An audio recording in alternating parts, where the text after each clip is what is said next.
अफसर साहब आपसे जानना चाहूंगा, बहुत शुक्रिया आपने ज्वाइन किया।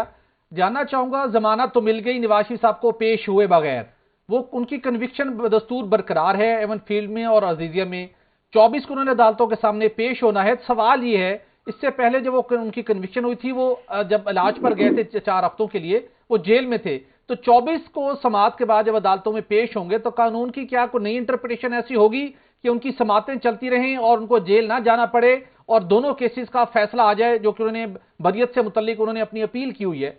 कानून की क्या रास्ता होगा सर?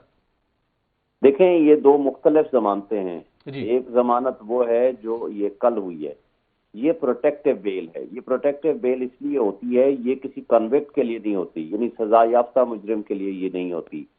ये होती है कि अगर कोई शख्स FIR कटी लाहौर और कोयटा में, उसने वहां पेश होना है, जा करके अदालत में सरेंडर करना है, और वो यहाँ से बेल लेता है कि जनाब मुझे हफ्ता लगेगा या 4 दिन लगेंगे, ये ना हो कि मुझे रास्ते में गिरफ्तार कर लिया जाए, तो मुझे उस वक्त तक वहां अदालत में पेश होने का प्रोटेक्टिव बेल दी जाए।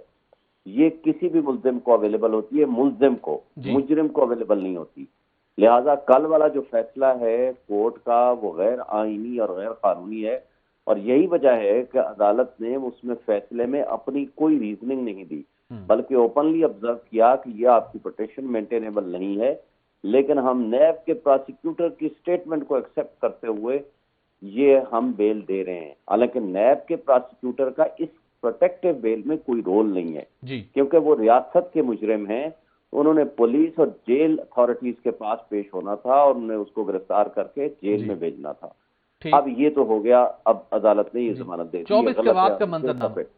अब आगे जो उनका है, वो उनकी जमानतें जो थी वो खारिज हो गई, अपीलें खारिज हो गई, उनको इश्तिहारी डिक्लेयर कर दिया गया, जिसको भगोड़ा या एब्सकॉन्डर और fugitive from court of law, उनके लिए कोई किसी किस्म की रूल रियायत नहीं होती, और जिसने misuse of concession of bail की हो उसको जमानत भी नहीं मिला करती।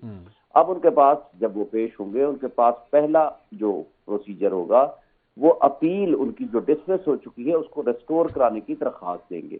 जनाब हमारी अपीलें रेस्टोर कर दें। जब वो उनकी अपीलें रेस्टोर करने के ऊपर भी नोटिस होगा टू दी स्टेट या टू दी नैब, फिर रेस्टोर अगर हो जाएंगी, उसके बाद दूसरी सूरत में ये होगी कि हमारी वो जो जजमेंट है उसकी सेंटेंस को सस्पेंड कर दिया जाए, हमें जमानत दी जाए। लेकिन जो शख्स ऑलरेडी जमानत को मिसयूज कर चुका हो, उनको आम तौर पर जमानत नहीं मिला करती, और वो मेडिकल जो ग्राउंड था जिसकी बुनियाद पर उनको जमानत मिली थी, वो मेडिकल ग्राउंड खत्म हो गया है। और दूसरी बात यह है कि वो he has misused the concession of bail, इसलिए ये नहीं हो सकता कि उनकी जमानत भी हो, उनको जेल ही जाना पड़ेगा। ये तो है कानून की मंशा।